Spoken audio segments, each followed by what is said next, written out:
que é o que tem me motivado, né, a trabalhar com as questões ligadas à EJA, nos seus mais variados aspectos, dimensões da EJA.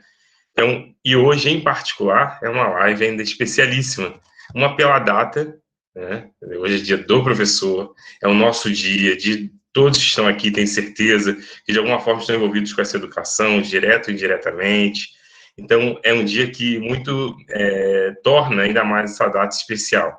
Além disso, rever amigos, poder trocar aí um pouco dessas experiências com amigos, que eu já não via há bastante tempo, a exemplo do convidado de hoje, a exemplo da minha convidada de hoje, né, que está tão próxima, mas ao mesmo tempo, tantas histórias que eu não conheço, que eu vou conhecer um pouco mais hoje.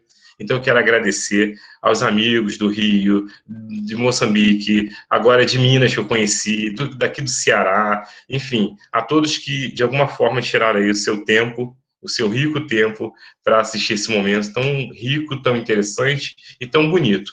Porque eu estava pensando exatamente nessa palavra, né? Inspiração. Então, é uma live inspiradora. É uma live que traz para a gente, resgata na gente aquele sentimento da escola, do passado, da vida escolar, um pouco das memórias e lembranças da nossa vida escolar. Seja na escola primeira, ou na escola segunda, terceira, enfim, a escola da segunda chance, da terceira chance, que é o que nos move hoje a discutir aqui. Então, para isso, essa live foi intitulada de Egressos da EJA no Ensino Superior. É uma live, então, dedicada exatamente a essa inspiração por conta desses que, de alguma forma, né, estiveram fora da escola na idade própria, retornaram a essa escola e hoje estão no ensino superior, já avançaram no ensino superior, enfim, mas que, de alguma maneira, hoje vão resgatar parte dessas lembranças, dessa história e contar um pouquinho para a gente essa experiência. Então, vou me apresentar, como muitos já me conhecem, mas vou me apresentar novamente. Eu sou o professor Luiz Carlos Ferreira, sou professor adjunto da Unilab, da Universidade da Integração Internacional da Lusofonia Afro-Brasileira. Sou pedagogo, mestre em educação, doutor em políticas públicas e formação humana pela Estadual do Rio. Aqui na Unilab, eu trabalho com manifestações culturais africanas e afro-brasileiras e também com educação de jovens e adultos. Nesse sentido, eu tenho, então, a pesquisa, tenho uma pesquisa, enfim, uma pesquisa que terminou agora, que está começando agora com outro formato, que eu integro, né, discussões da EJA, Brasil e África. Então, a pesquisa que encerra é uma pesquisa que eu trabalho com Moçambique e agora que inicia com Guiné-Bissau. Então, no interior de tudo isso, a gente está falando de África, das experiências, das culturas que passam por essas discussões todas e relacionando o Brasil, em particular, no maciço do Baturité, que é a região onde a Unilab ela se encontra. A Unilab tem no Ceará e também tem na Bahia, né, nos Malês, mas eu falo do Ceará. Então, o meu muito obrigado. A gente tem muito para conversar, mas hoje a conversa não é comigo, a conversa com esses dois grandíssimos convidados. Então, eu vou apresentá-los aqui e depois vão ter um momento para falar, que aí eles vão trazer mais das contribuições das suas qualificações. Então, professor Neilton da Silva, doutor em Educação e Contemporaneidade pelo INEB Brasil, é um egresso da EJA, da Educação de Jovens e Adultos, docente da Universidade Federal do Recôncavo da Bahia. Professor Neilton, não somente isso, já trabalhamos juntos, então já temos aí um pouco dessa história de amizade lá de trás, do Rio de Janeiro, da Penha, de bom sucesso da Uniswan, uma faculdade privada em que eu trabalhei durante 15 anos. Então, eu também converso hoje com a professora Ana Maria Soares Monteiro. A professora Ana Maria, ela é, então, bacharel em Humanidades, ela é concluinte do curso de Pedagogia e passou pela EJA. Ela também dá aula, né, na educação infantil no ensino fundamental, e, em particular, é a minha bolsista, PIBIC Unilab. Então, Ana Maria, também é uma grande honra e satisfação, até porque, eu já vou contar a curiosidade, a Ana Maria passou pela pesquisa durante 1 ano, e eu só soube agora, vou falar cerca de 30 dias, por aí assim, que ela me contou que foi aluna da EJA. Então, ela guardou tudo isso. Com certeza tem algum sentido, algum significado, e é para isso que a gente se encontra para discutir hoje essa questão. Vou parar de falar, porque os convidados é que precisam hoje colocar a voz e lembrar aí das suas memórias afetivas, suas memórias escolares. Então, professor Neilton, professora Ana Maria, eu vou fazer a dinâmica que eu havia conversado, né, no nosso script professor Neilton responde e depois eu passo para a professora Ana Maria, tá certo? A questão é a mesma, é só mesmo a questão de bate-bola com os dois. Então, vamos lá. Professor Neilton, professora Ana Monteiro, vamos pensar então um pouco na trajetória de vocês, né? Conta pra gente, então, sobre essa trajetória de vida até chegar à educação de jovens e adultos. É uma questão que eu acho que vale a pena a gente resgatar, até porque vocês chegam à universidade e Ana já chegou e está avançando mais ainda, Neilton já chegou e está avançando mais também. Então, fale um pouquinho dessa trajetória dos estudos na EJA e a partir daí, tá certo? Então, professor Neilton, que é o convidado externo, professora Ana, que é a convidada da casa. Então, na sequência, professor Neilton e depois professora Ana. Então, meu muito obrigado. Obrigado pelo aceite, obrigado a todos vocês. É uma honra tê-los aqui e vamos lá. Então, com a palavra, professor Neilton.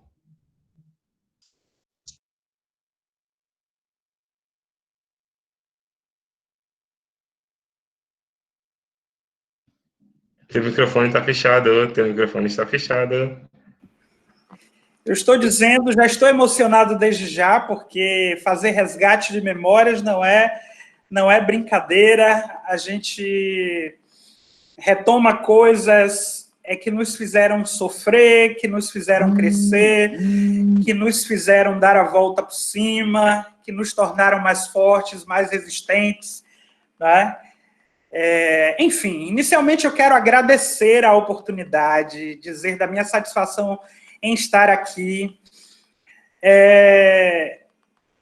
Eu resido aqui no recôncavo da Bahia, sou natural do sul da Bahia, de Ilhéus, né, mas conheci o professor Luiz Carlos Ferreira numa banca de seleção. O professor Luiz Carlos foi meu coordenador, né, e é uma pessoa a quem tenho muito respeito, muito carinho e amizade ao longo desses anos, isso desde do Rio de Janeiro, né, quando eu estava terminando o mestrado, isso já há uns, deixe-me ver, há uns quase 15 anos atrás, então já tem algum tempo, né? Então é uma grata satisfação tê-lo aqui, e o convite que ele me fez para que pudéssemos estar aqui falando um pouco dessa trajetória. Quero também agradecer a oportunidade do contato com a professora Ana Monteiro, que vai também falar um pouco sobre a sua trajetória. Muito bem.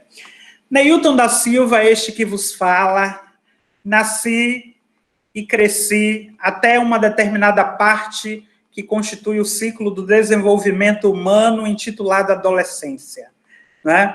Nasci no sul da Bahia, na cidade de Ilhéus, é uma cidade, a terra de Jorge Amado, imagino que vocês já ouviram falar, quiçá já não conhecem, mas a terra de Jorge Amado, ela é uma terra muito polarizada e muito desigual, porque a imagem que algumas pessoas têm da terra, da região cacaueira, é que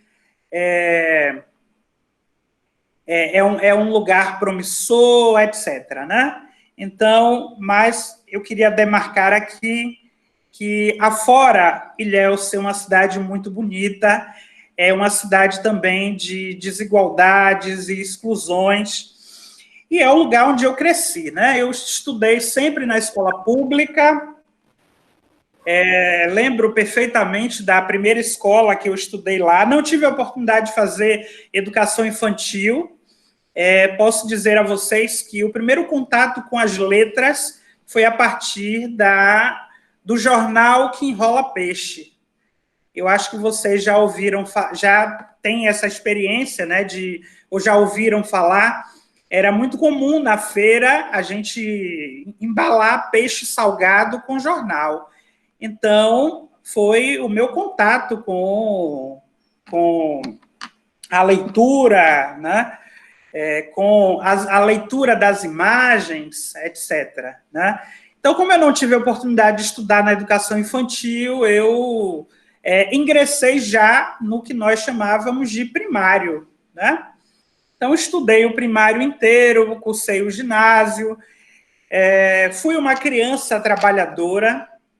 Então, quem estuda a história da infância deve já ter tido contato com um conceito de adulto em miniatura. Então, eu fui um adulto trabalhador em miniatura. Então, tudo que vocês pensarem na vida, eu já vendi. Já vendi geladinho, já vendi picolé, já vendi verdura, já trabalhei na feira, já peguei carreto, já vendi de porta em porta, detetizador, já trabalhei em lanchonete, enfim. Eu sou trabalhador desde que me entendo por gente. Se naquela época existisse a ideia, a crítica, os estudos sobre exploração do trabalho infantil, eu teria sido vítima da exploração do trabalho infantil. Entretanto, era o que havia para a época, porque se não trabalhássemos, eu não comia, minha família também não comia. Eu sou filho de Noélia da Silva, uma mulher guerreira. Quando eu penso em alguém para me inspirar, em uma mulher guerreira, em uma mulher forte, eu lembro da minha mãe, que teve a oportunidade de criar, não teve a oportunidade de estudar, mas criou 3 filhos, lavando roupa. Quando perguntava a ela qual era a sua profissão, ela dizia lavadeira. E na condição de alguém que não teve a oportunidade de estudar, estudo para ela era religioso. E eu lembro de minha mãe falando sempre e todos os dias: se vocês não estudarem, vocês terminarão assim como eu, na lavagem de ganho. Minha mãe tinha 9 lavagens de ganho e ela, embora não tivesse estudado, ela era extremamente didática na medida em que cada trouxa de roupa de uma família, quando ela lavava, ela posicionava em um varal e essa era a forma dela se organizar para que as roupas não se misturassem. E aí, tão logo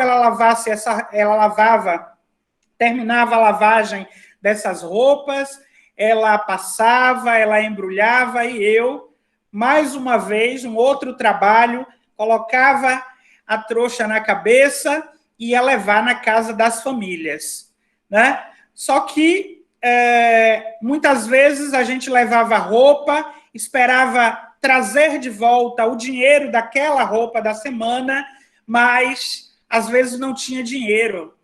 A pessoa para quem minha mãe lavava não mandava o dinheiro de volta, então eu voltava com uma trouxa de roupa suja de novo para que minha mãe pudesse lavar.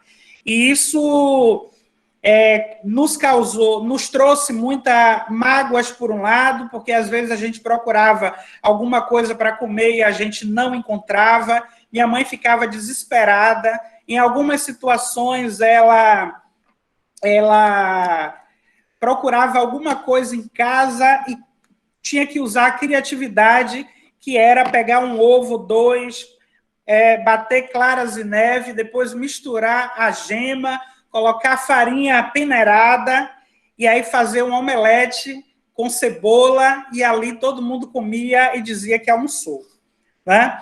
Então, eu cresci dessa forma e, por essa razão, eu cresci forte.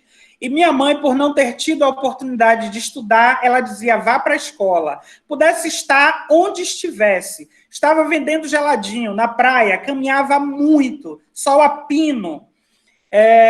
E aí, quando o ponteiro do relógio cruzava 11 da manhã, eu precisava voltar mais rápido do que imediatamente, porque às 13 horas eu precisava estar na escola. E assim foi. Assim foi. E aí, com 12 anos de idade, com aquela dificuldade toda, eu criei uma ideia fixa na minha cabeça, porque aquilo já não estava dando mais para mim, porque o trabalho só nos rendia o alimento da semana, com o trabalho da minha mãe, meu trabalho, dos meus irmãos. Então, a gente trabalhava para comer. Resultado, eu coloquei uma ideia fixa, não tinha referência de alguém que estudasse ou que fizesse universidade, eu só sabia que eu queria sair de lá e eu só conseguia enxergar o estudo como possibilidade de fazer isso. E então, eu comecei a a pensar, como é que eu saio daqui? Se eu ficar aqui, eu vou repetir a mesma história dos meus tios, da minha mãe, das minhas tias, da minha família. Porque é uma família com muitos analfabetos, com muitas pessoas que não tiveram oportunidade de estudar. Até que em 1996, minha mãe pediu que eu fosse até o centro da cidade pagar uma conta de luz e de água. E aí ela me deu 2 passagens. Eu fui a pé para ficar com o dinheiro da passagem para fazer um lanche. E quando, na hora do retorno, eu pensei, eu pego o ônibus ou eu vou a pé de novo? Vou a pé. E aí saí pela Avenida Soares Lopes, quem já esteve em Ilhéus deve saber, e eis que eu passei pela frente da Capitania dos Portos de Ilhéus, que é da Marinha, e vi estampado lá um cartaz que dizia assim: venha para a Marinha do Brasil. Eu nunca ouvi falar sobre isso, e aí eu entrei, perguntei o que era aquilo, um sargento me deu um livrinho, que hoje a gente chama de edital, publicado pela internet, e ali naquele edital, que era um livreto, havia toda a instrução do concurso e mais, no finalzinho, como apêndices, havia estavam descritos os conteúdos programáticos para estudar, né?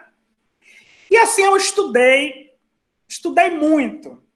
Só que antes, para fazer a inscrição, tinha que pagar R$4. Não tinha R$4.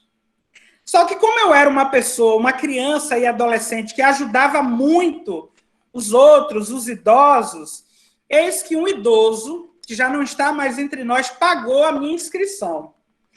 Ele chegou na minha casa e disse assim: ô Noélia, por que Ney está chorando? É assim que as pessoas me chamavam, né? As pessoas da minha família.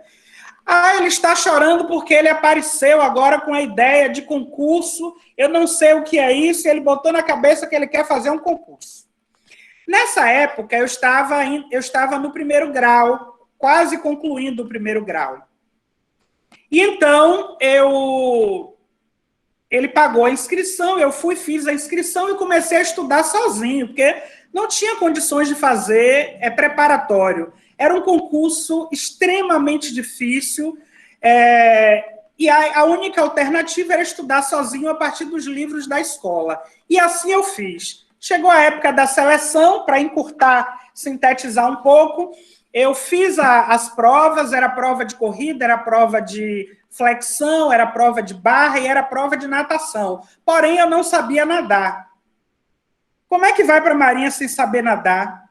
Resultado, tinha um senhor do meu bairro que ele pescava siri para vender. E próximo da minha casa havia um rio de água escura, mas minha mãe não deixava a gente ir para o rio com medo da gente se afogar, e até porque a gente trabalhava sempre, eu e meus irmãos. E aí eu pedi a ele que me ensinasse a nadar. Então eu dei umas braçadas no rio, em seguida eu fui fazer a seleção, chega o dia da prova de natação. Juro para vocês, eu achava que eu ia morrer naquele dia, porque eu nunca tinha visto na minha vida uma piscina de condomínio, e muito menos uma piscina olímpica. Então, eu fiz essa seleção em um clube famoso em Ilhéus, chamado Clube Social de Ilhéus, onde ocorria competições também. Então, era uma piscina muito ampla, que ela começava rasinha, e a proporção que ia distanciando, aquela água ia ficando muito azul e escura, porque tinha um trampolim para a competição. Resultado, eu falei, se eu for para o meio, porque tinham 10 raias, se eu for para o meio, se eu largar do meio, quando eu chegar na metade da piscina, eu vou morrer, vou me afogar. Então, o sargento, ele dava um tiro de fuzil para avisar, que era para assumir as marcas, e, portanto, na hora que ele pediu para que as pessoas fizessem a fileira, porque era muita gente, eu peguei logo a fileirinha da borda. da borda direita, porque se eu afundasse, eu segurava. E assim aconteceu. Quando chegou na metade da piscina, depois da largada, eu nunca senti tanto medo na minha vida. Minha espinha, sabe quando você tem aquele medo tão extremo que você paralisa? Então, assim foi. E, portanto, quando eu senti esse medo, eu segurei na borda da piscina e o sargento gritava assim, larga a borda, vai, vou desclassificar você. E aí, gente, do nada, eu comecei a ouvir uma ola. Vai. Eram os meus concorrentes me apoiando. E sabe-se lá como Deus faz e não explica, eu continuei a nadar e antes do tempo eu concluí a prova. Resultado, passei em todas as etapas, começa a preparação para ir para a Marinha. Não tinha dinheiro para o enxoval, tinha que levar o enxoval com camisa Hering, com calça, com camisa de manga, com camiseta, com short de teste físico militar, cinto, aquele sapato preto bem engraxado. Eu falei, pronto, nadei, vou morrer na praia. Só que como eu era um adulto, uma criança, como eu fui uma criança trabalhadora, então eu enchia túnel, eu lavava a garagem dos outros, eu lavava carro, eu limpava a casa, eu encerava a casa das pessoas com aquele cimento vermelho. Então, quando as pessoas souberam que eu precisava desse enxoval, todo mundo me deu uma ajuda. E é por isso que eu sou muito grato por tudo que eu sou, tudo que eu tenho e as coisas que eu conquistei, né? E daí, eu consegui montar o enxoval, em seguida fui embora. Então, eu tinha 15 para 16 anos, quando eu saí de Ilhéus, conquistando a minha liberdade, a minha alforria, no sentido de construir uma vida melhor, e essa vida melhor chamava-se educação, e posso dizer aqui de pronto que a educação me salvou, né? Então, eu fui para Recife, passei um tempo na formação militar, em seguida eu fui para o Rio de Janeiro, eu não tinha ensino médio ainda. Na época, estava na transição de segundo grau para a nomenclatura que nós temos hoje, que é de ensino médio. E, portanto, quando eu cheguei no Rio de Janeiro, eu viajava muito. Então, eu não tinha condições de estudar para concluir a educação básica. Foi aí que eu cheguei na educação de jovens e adultos, que é uma modalidade que eu tenho carinho, é uma modalidade que me libertou, é uma modalidade que se constitui um passaporte para quem eu sou hoje. E daí, eu descobri onde tinha um centro de estudos supletivos, inicialmente em Niterói, e depois na Avenida Brasil, na Casa do Marinheiro. E aí, como eu não tinha a oportunidade de frequentar as aulas, como é que eu me articulei com a educação de jovens e adultos na época, né? Eu pegava o material, que era uma apostila, etc., e aí levava comigo para as viagens. Eu passava muito tempo fora. Às vezes eu passava um mês, passava 2, viajava para vários portos do Brasil, já fui também para fora. E nessa época eu tinha já uns 18 para 19 anos. E queria muito concluir a educação básica e não via possibilidade, porque era difícil para mim. Porque, como eu era militar, aquilo era meu sustento, eu não podia estudar, né, regularmente. E aí eu fui até o centro de estudos, falei da minha situação, disse do meu desejo de concluir a educação básica, e aí eu peguei todas as orientações e me constituí em um estudante autônomo, a partir da modalidade, mas também uma pessoa que teve muito apoio dos professores. Daqui a pouco, mais à frente, a gente vai falar um pouco dos professores, e eu quero dizer a vocês o carinho que eu tenho para com os meus professores da EJA. Então, eu ia até lá, pegava o material, levava para a viagem, estudava ao longo da viagem, vomitava nas viagens de navio, chacoalhando o navio para lá e para cá, nas operações que eu fazia, e estudava. Quando eu voltava, eu ia até lá. Quando eu voltava, eu ia na casa do marinheiro, ou às vezes no centro de estudos supletivos, para realizar as provas. E aí, quando eu sentia que eu tinha segurança, porque conteúdo de ensino médio, para estudar sozinho é difícil, principalmente para quem não teve uma base muito sólida. Então, eu estudava química, física, matemática, geografia, língua portuguesa, redação, literatura, tudo sozinho. E aí, antes de fazer a prova, quando eu me sentia inseguro, eu marcava os encontros com professores para as orientações pedagógicas, as orientações didáticas e de aprendizagem. E aí, os meus professores me ensinavam, me fortaleciam, me estimulavam para que eu fizesse a prova. E assim eu fiz. E concluí a educação básica. O passo seguinte foi a educação superior. Eu passei na UF, só que eu não tinha condições de estudar, porque o curso que eu passei de serviço social tinha aula vários horários e eu trabalhava. Então, eu fiz um vestibular para Estácio de Sá.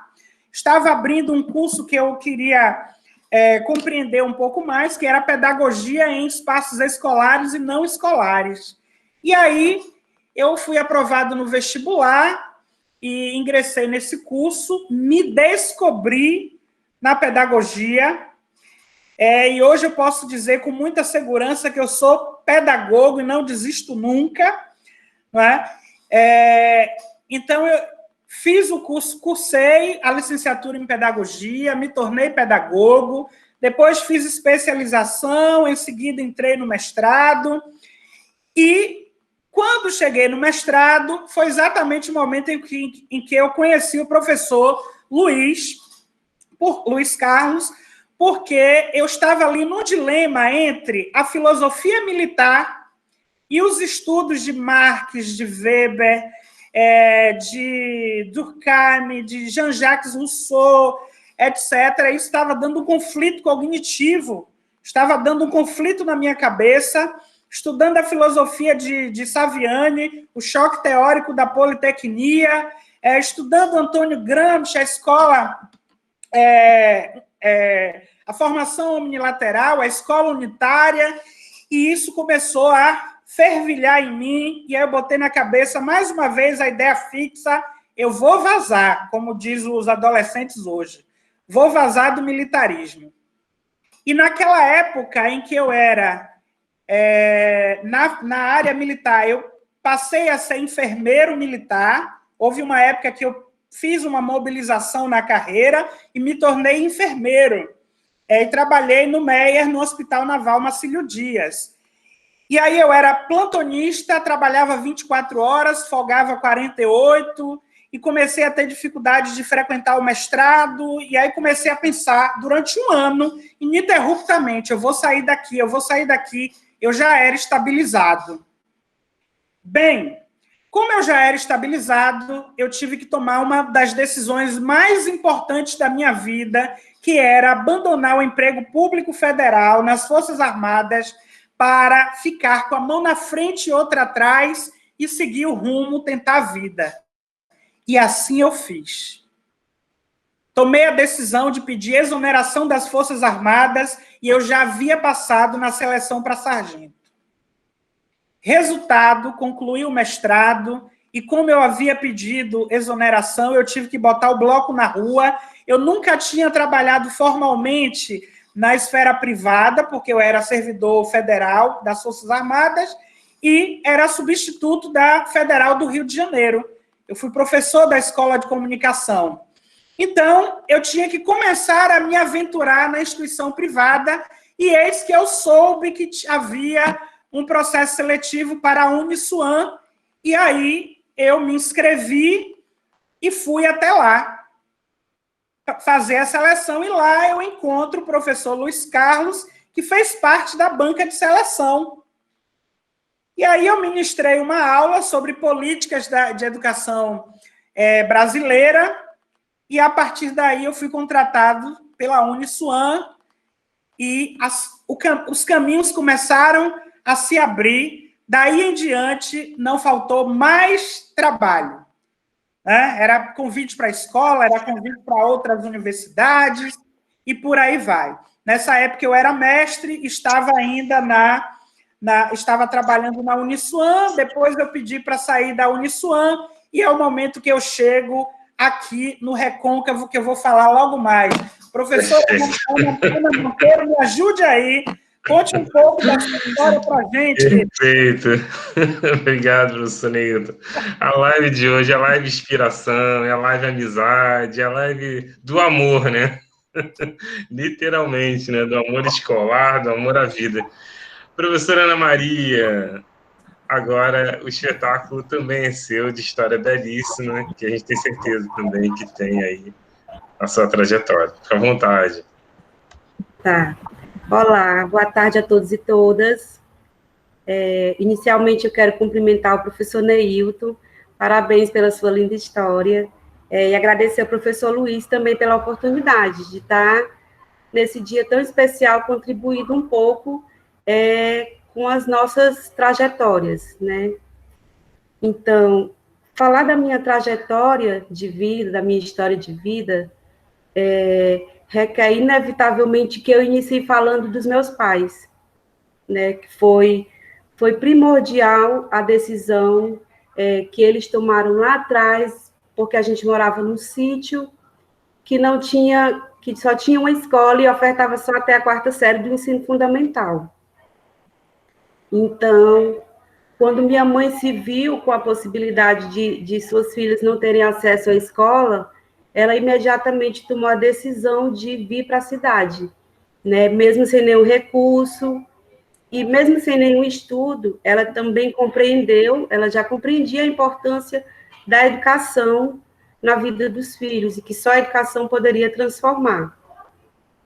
Então, falar da minha trajetória escolar, acadêmica e profissional, me faz rememorar esse período que para eles também não foi fácil, de chegar na cidade, não ter muito acesso às coisas, enfim.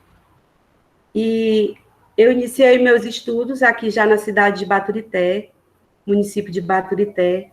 Eu fiz todo o meu ensino fundamental 1 e 2 na escola Monsenhor Manuel Cândido, que é aqui próximo à minha casa, tanto eu quanto as minhas irmãs. E a minha mudança de ciclo para o ensino médio, ela foi um pouco difícil. Eu não consegui me adaptar à escola, aos professores, à forma como eles ensinavam, e acabou que eu não consegui concluir o ensino médio nessa escola, né? E então eu só fiz até o 2º ano do ensino médio. E eu tomei a decisão de ir para Fortaleza, porque eu precisava trabalhar. Ao chegar em Fortaleza, pouco tempo depois eu já consegui um emprego, que era de 7 da manhã às 17 horas, então exigia muito de mim, e ao mesmo tempo eu sabia da necessidade de me certificar. Quando eu entrei na modalidade EJA, eu só tinha esse intuito, eu queria me certificar para conseguir um emprego melhor.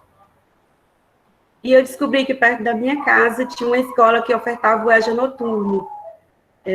Então, eu fiz a minha matrícula e cursei o 3º ano do ensino médio nessa escola.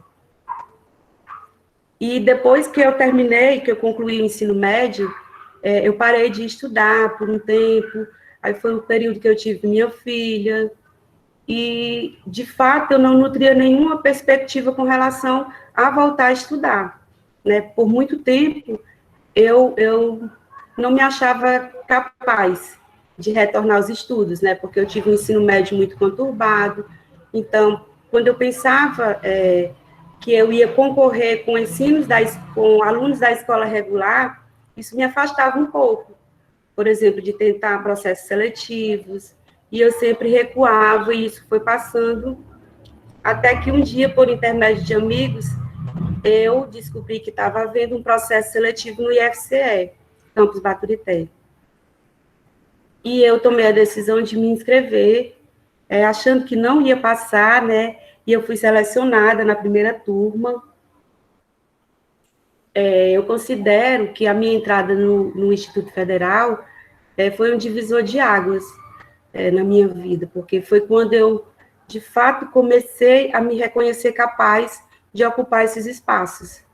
E que ali era o lugar que, de fato, eu queria estar, entendeu? Apesar de todas as dificuldades, de todos os percalços. Então, já no primeiro semestre, eu passei algumas dificuldades por ter passado um tempo fora da escola, não tinha muito contato com as normas da academia, enfim. Mas já no primeiro semestre do curso, eu comecei a sonhar de novo. Eu comecei a sonhar mais alto, eu queria mais. Eu vi meus professores lá do IFCE, mestres, doutores, então eles me inspiraram muito a querer avançar nos estudos. E ainda no ano de 2014, eu prestei o Enem e fui selecionada. Em janeiro de 2015, eu fui aprovada para o curso de BHU na Unilab, bacharelado em Humanidades. Quando eu entrei na Unilab, na verdade, eu queria fazer enfermagem. Eu achava que quando eu tivesse a oportunidade de mudar de curso, eu iria fazê-lo, assim, sem pensar, estava bem decidida. Mas já no primeiro semestre do curso, eu me apaixonei pelo curso, super me identifiquei com os professores. Também destaco as sensações que a universidade me trouxe, né? Como um lugar de reconhecimento, de pertença mesmo, de saber que eu poderia crescer e que eu poderia contribuir para uma educação melhor, uma educação, no caso, que faltou aos meus pais, que eles não tiveram acesso, e eu queria contribuir para que outras pessoas não passassem por essas dificuldades. No final do curso do BHU, eu decidi que eu faria o segundo ciclo, porque são 2 ciclos, e o segundo ciclo oferece as licenciaturas, que é História, Sociologia, Antropologia e Pedagogia. Por algum tempo, eu pensei em ir para a Antropologia, cursei algumas disciplinas, gostei muito, mas a Pedagogia me escolheu, na verdade, né? Não, eu fui seduzida pela Pedagogia. E na Pedagogia, de fato, eu me descobri e me encontrei como professora, como educadora, como uma pessoa que quer somar a essa educação.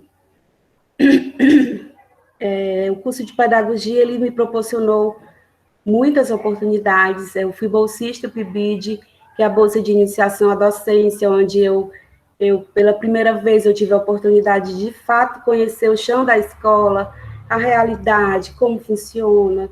Então, foi uma oportunidade muito rica, muito cheia de significados, porque a Unilab também tem esse diferencial, né, de proporcionar novas perspectivas, novas metodologias, de te fazer refletir e ter um novo olhar sobre a educação. E, como o professor mencionou, agora estou como bolsista PIBIC, onde eu faço parte, né, do grupo dele, que é Educação de Jovens e Adultos, nos países da CPLP. No caso, a gente faz um estudo comparativo entre as instituições de EJA, tanto no maciço de Baturité e em Moçambique. E esse estudo, ele foi muito rico para mim, né? Também tive muitas aprendizagens no contato com professores, com pesquisadores, com gestores das escolas, no caso, aqui do Centro de Educação de Jovens e Adultos. Então, E não para por aqui, né? Os sonhos não param. Hoje eu já estou sonhando com mestrado, e quando você, de fato, tem amor pela educação, quando você, de fato, se encontra nesse lugar, eu acho que só cresce o desejo de você contribuir para uma educação que, de fato, seja para todos e que, de fato, seja igualitária. É isso. Muito obrigado, Ana Maria, muito obrigado. Obrigado, Newton. Bom, é isso, né? Assim, a gente tem muitas dessas histórias. Eu acho que são histórias, sim, importantíssimas, porque a gente resgata, né, o nosso passado, seja familiar, seja de vida, né? E, ao mesmo tempo, estava até colocando aqui ao lado no chat, né?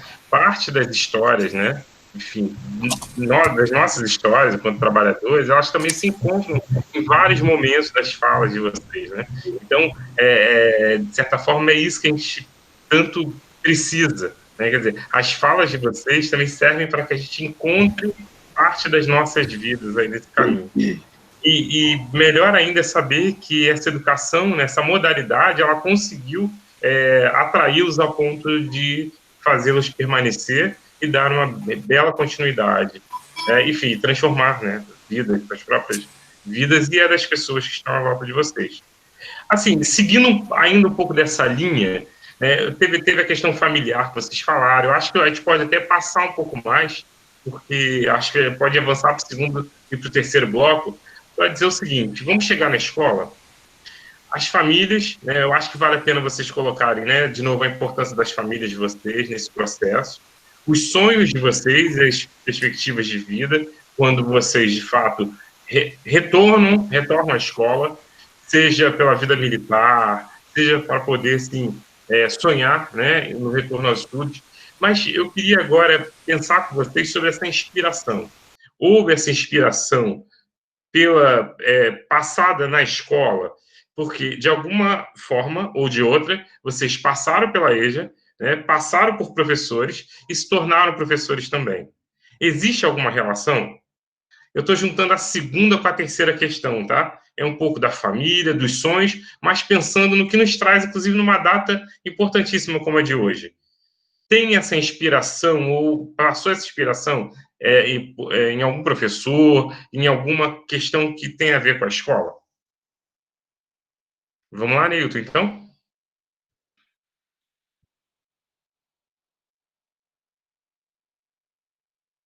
Tem microfone.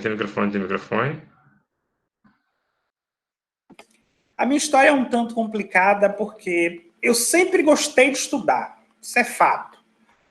Mas, por necessidade de trabalho, eu precisei abandonar a escola para tentar uma vida, para tentar melhorar as condições de vida, me manter, ajudar minha família, minha mãe.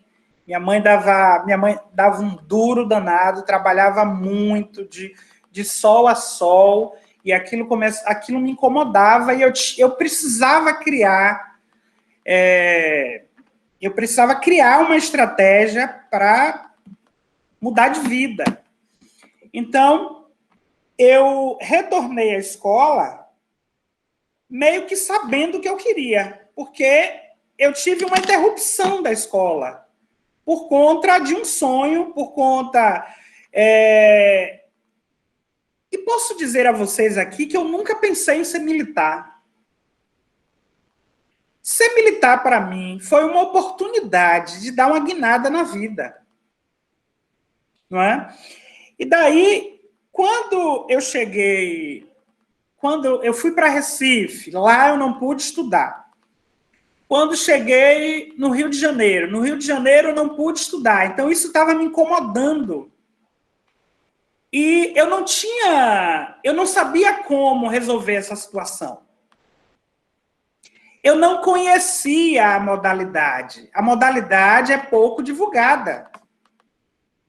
Não se fala da modalidade, principalmente porque naquela época a gente estava num processo transitório em que a modalidade ela passaria a se constituir uma modalidade, porque antes não era, se dava a partir de projetos, de programas, né?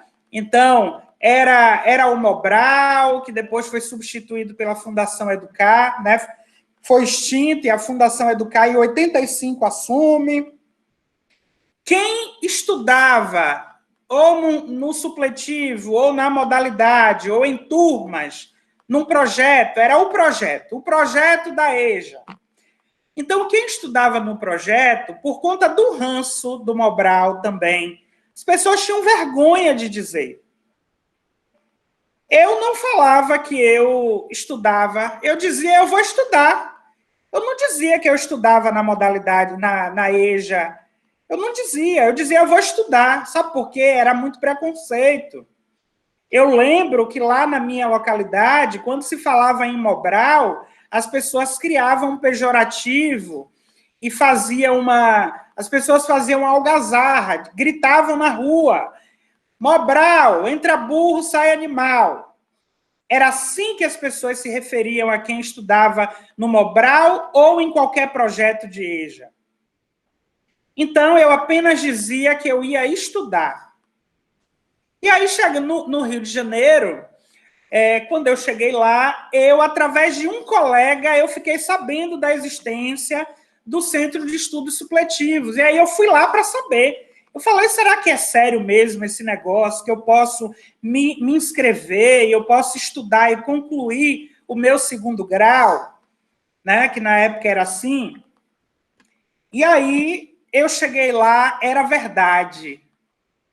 A partir da oferta daquele curso, da participação naquele curso, melhor dizendo, ao término dele, eu teria a conclusão da educação básica.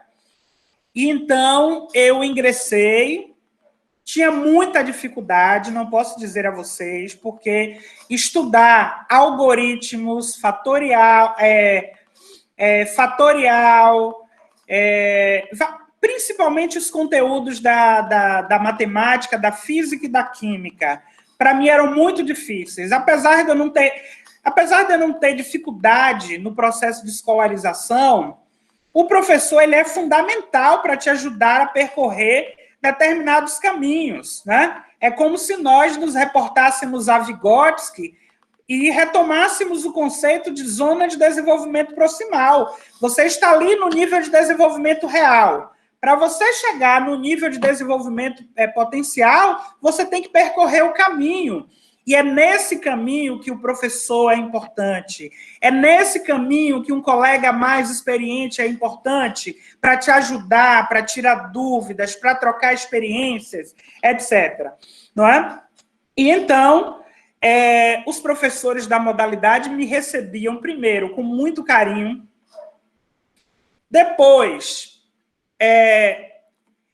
isso eu vim aprender depois, quando me tornei pedagogo, né? Aluno da EJA, na grande maioria das vezes, e se nós pensarmos também na EJAI, entendendo que muitas mulheres, sobretudo idosas, não estudaram porque os seus cônjuges não deixavam. A história da educação brasileira demarca esse caminho, não é? Então, a modalidade era repleta de pessoas com baixa estima. Eu vim compreender isso depois. E aqui eu percebo no argumento da professora Ana Monteiro, e estive muito atento quando ela chegou ao Instituto. Olha, agora eu sei que eu posso, Ou seja, a gente tem que caminhar, a gente tem que vencer alguns obstáculos para que a gente possa dizer a nós mesmos. Então, há uma questão identitária de negação, de impotência por um lado, mas também um olhar de menosprezo de nós para conosco. Por quê? Mas isso, Estiva Mesaros explica em Educação para Além do Capital, não é? Que é um processo, esse processo de contra-hegemonia, não é? Então, Mesaros vai falar dos processos de contra-hegemonia, ou de contra-internalização, o conceito é esse, de contra-internalização e de internalização. Então, do ponto de vista da contra-internalização, todas as circunstâncias, as conjunturas, as dificuldades, os obstáculos que foram impostos no nosso caminho, sujeito de direitos e de cidadania negada que fomos, se ocupou de inculcar nas nossas cabeças que a gente não era capaz, que quem pertencia à origem social da gente não era capaz, que a gente tinha que olhar para cima e dizer ô céu, ô vida, ô azar, ou seja, contente-se com a história que você tem, ou seja, estudar não era para a gente, estar na universidade não era para a gente. Então, toda circunstância dizia isso. Então, para você lutar, para você dar uma guinada na vida, e nesse processo de escolarização, você também se ocupar de se resolver no seu processo identitário, tendo em vista a sua condição étnica e de classe, dá trabalho. É muito conflito cognitivo que você enfrenta. Não é uma tarefa fácil, não é? E então, apesar de eu saber aquilo que eu queria, não tinha problema, assim, de baixa estima, não é? Eu não tinha, eu sempre fui muito perseverante, porque a escola da rua, vendendo geladinho, picolé, sonho, pastel, não me ensinou a olhar para trás. Eu tinha que caminhar para frente. Eu não tinha tempo de errar. Então, não dá para voltar para corrigir algo. Você tem que corrigir caminhando para frente. Se você tiver que olhar para trás, é pelo retrovisor, para você pescar a referência da história, para você olhar quem te ajudou, para você ser humilde, para você ser grato, não é? Mas olhando sempre para frente. E aí, a referência que eu tive dos meus professores da EJA, era sempre que eu chegava lá, esbaforido, porque o horário era muito curto, e quem conhece o Rio de Janeiro sabe, eu andava de ônibus para cima e para baixo, ônibus lotado, e era de trem, era de metrô, a vida não era fácil. Então, para vencer, tinha que lutar muito, tinha que querer muito. E, às vezes, olha, eu não tinha referência de pessoas que estudavam lá. Eu estava sozinho no Rio de Janeiro, minha família toda baiana. Logicamente que, como eu fui para lá jovem, eu construí muitos amigos e irmãos lá. Mas eu era sozinho no Rio de Janeiro. Imagine um jovem do interior da Bahia, que nunca tinha saído da sua cidade, no Rio de Janeiro. Então, a complexidade, o desafio era muito grande. E eu lembro que quando eu chegava suado lá no centro de educação, ou na Casa do Marinheiro, ou no Centro Supletivo em Niterói, meus professores me recebiam com um sorriso. Meus professores diziam, Neilton, vá beber uma água. Gente, isso é carinho, isso é afeto. Isso é afeto, isso é cuidado. Então, hoje, eu tenho alunos meus aqui, eu tenho alunos de mestrado meu aqui na live, e essa a forma que eu aprendi a tratar meus alunos, porque eu acredito nisso. Me preocupo com os meus alunos, quero o bem dos meus alunos, né? Sou exigente como professor, mas também sou aquele professor que você pode contar sempre comigo. Então, aqui eu tenho a professora Tatiana Lima, que acompanha minha trajetória professoral aqui na UFRB, tem Elaine Cordeiro, que é minha aluna de mestrado, né? Estuda comigo. E por que isso é importante? Essa referência de docência afetiva. Porque essa referência de docência afetiva, ela toca aquelas pessoas em que a história, a sociedade, as políticas públicas, viraram as costas, negaram. Tirou da pessoa, tirou da gente a possibilidade de nos reconhecermos como sujeitos de direito a esse bem público e valor de formação que é a educação. Não é? Então, hoje eu reconheço isso. E eu me reconheço, eu acreditava, sempre acreditei na educação, sempre pensei que eu ia vencer a partir da educação, mas determinados aspectos que estão na adjacência dessa compreensão identitária, social, educacional, escolar, em torno das modalidades, isso vem depois, vem com estudo, vem com compreensão ampliada, mas seguramente os meus professores, eu sou muito grato, porque se eu não tivesse concluído a educação básica, eu não teria chegado ao doutorado. Eu não podia dizer com muito orgulho que eu sou o vendedor de geladinho, filho de uma mulher negra, analfabeta e lavadeira. Então, eu sou o vendedor de geladinho que virou doutor. Agradeço a educação pública, agradeço aos meus professores da EJA, que toda vez que eu chegava lá cansado e suado, bastante suado, depois de ter pego um ônibus com quase 70 pessoas, a professora mandava eu tomar uma água, respirar, e a partir daí eu sentava e os professores começavam a falar de conteúdo comigo como se estivesse conversando, como se estivesse batendo um papo, no sentido de dizer, olha, construir conhecimento precisa se constituir um princípio de prazer, porque construção de conhecimento é exercício, é prática da liberdade, como nos dizia Paulo Freire. Construir conhecimento nos ajuda a construir um processo de conscientização que nos liberta, por um lado, nos faz utópico por outro e mobilizador. Porque quem tem a história de vida que eu tenho e a olhar para trás e perceber que, passadas 2 décadas do século XXI, ainda tem gente sem acesso à educação de qualidade, tem lugares que a creche, que a escola ainda não chegou, que a água ainda não chegou para lavar as mãos na medida de contingenciamento contra o coronavírus. Tem escolas que não têm água. Não está certo isso. Não é? Então, o conhecimento, ele faz isso com a gente.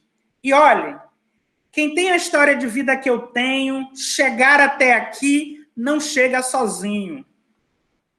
Então, eu, baiano do sul da Bahia, professor universitário da UFRB, uma das universidades mais negras do Brasil, 83,4% dos alunos da minha universidade são negros. Então, meu aluno, quando me vê com o cabelo assim, ele diz, olha, o professor Neilton me representa. Eu olho para o professor Neilton e eu me vejo. Então, eu digo, olha, se veja em mim, eu me reconheço em você, e você tem a responsabilidade de propagandear a universidade onde você mora, para que o seu primo, o seu tio, o seu avô, se quiser, a sua avó, os seus filhos, a sua vizinhança possa ingressar na universidade, porque se a educação é direito de todos, dever do Estado, a educação pública, gratuita, de qualidade, socialmente referenciado, não pode ser restrita à elite. Então, esse lugar é seu, é da sua família e de quem quiser. Não pode ficar ninguém para trás. E a motivação que eu tenho hoje para falar de educação seguramente tem o dedo, o olhar, o cuidado dos meus professores. Professor Luiz Carlos. Perfeito.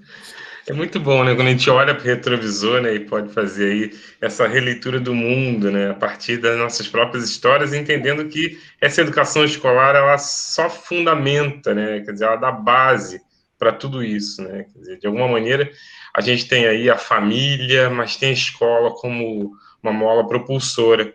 Então, professora Ana, nesse mesmo sentido, a sua fala. Fique à Tá. vontade.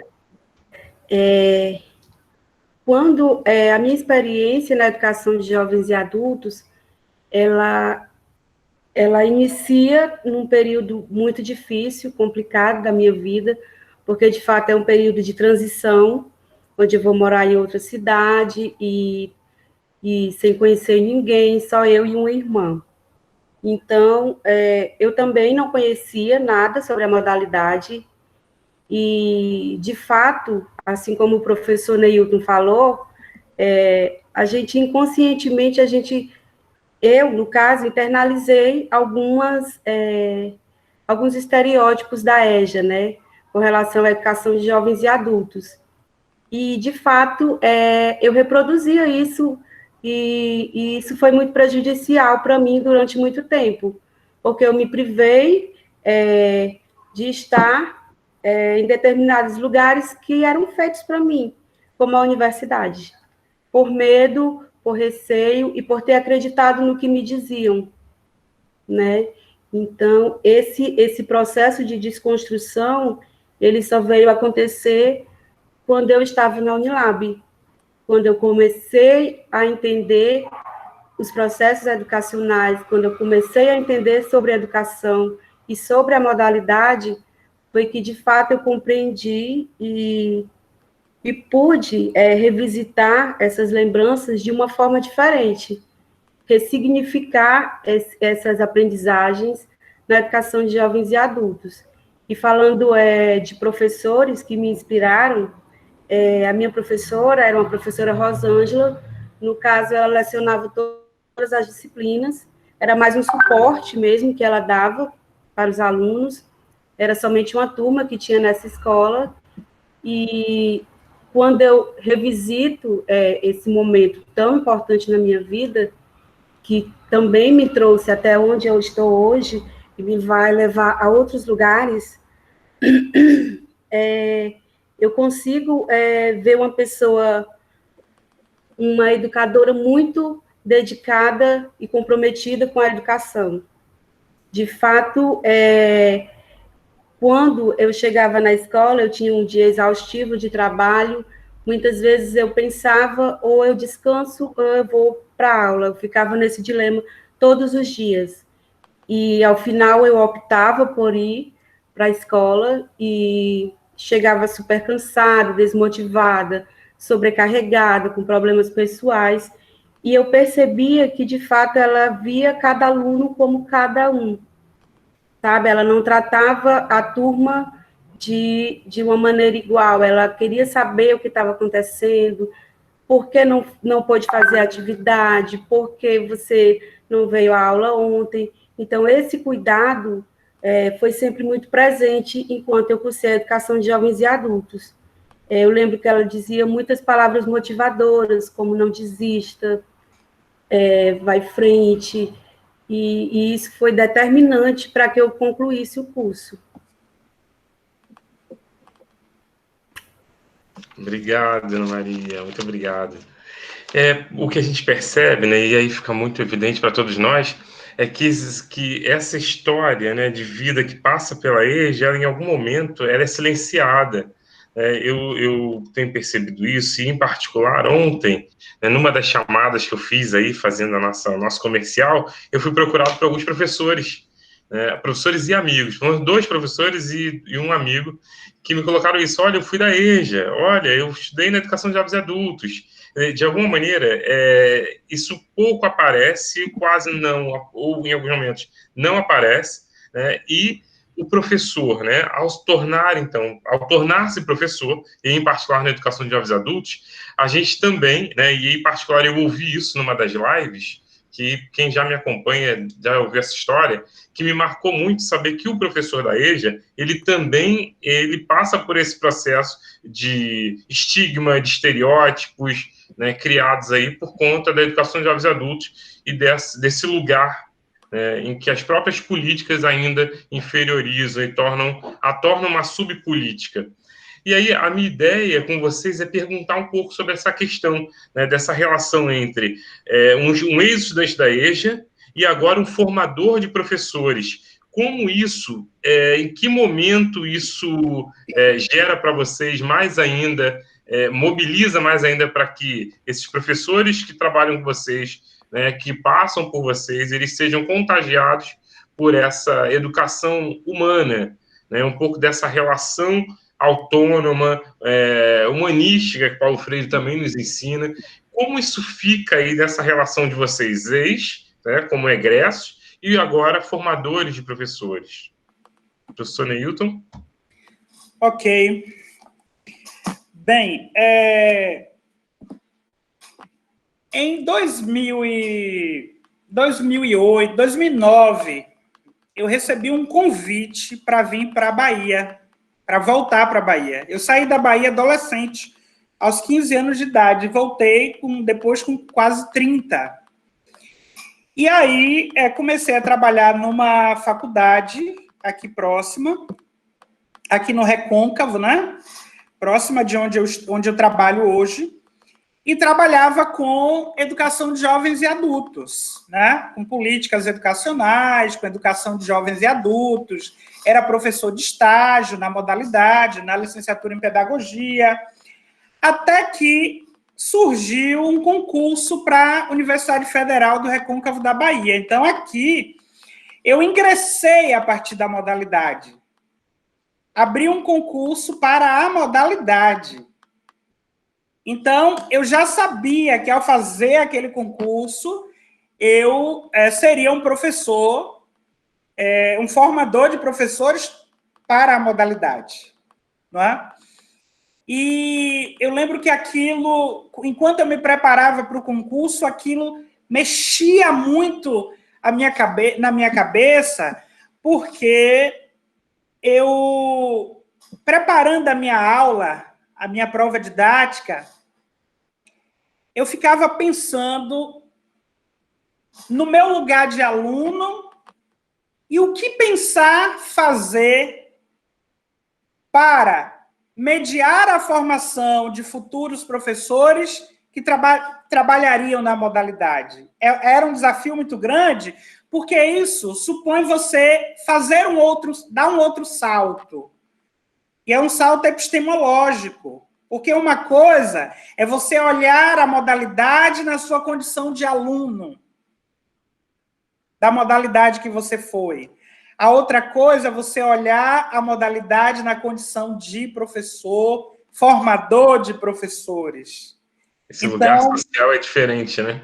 Sim, a relação é totalmente diferente e ela supõe, exatamente por conta de vários estereótipos, de que a modalidade é frágil, de que... Eu vi até um professor, não sei se foi o professor Geraldo ou o professor Plínio, que colocou aqui, não sei se foi... são duas pessoas, Geraldo Sotaria, né? E Plínio, colocaram sobre a questão dos escritos, né? Será que a escrita é frágil mesmo? Gente, já preciso dizer que tem muitos estudantes universitários que têm uma escrita frágil, independente de modalidade. Eu não me interessa se o estudante tem escrita frágil ou não. Eu não sou professor de aluno com vocação para Carlos Drummond de Andrade e Machado de Assis. Eu sou professor formador de pessoas. Então, eu não tenho que escolher o aluno que eu tenho em sala de aula. Se meu aluno ainda não domina os códigos da lectoescrita, a partir do componente curricular que eu ministro, eu vou ter que contribuir de alguma forma para que ele melhore. Então, não me interessa se o aluno escreve bem, escreve mal. Ele está matriculado no meu componente curricular, eu sou responsável pela formação dele como um todo. como pessoa que ele já é, como profissional que ele será, porque ele está no curso superior e está buscando uma profissão, e cidadão que ele sempre foi.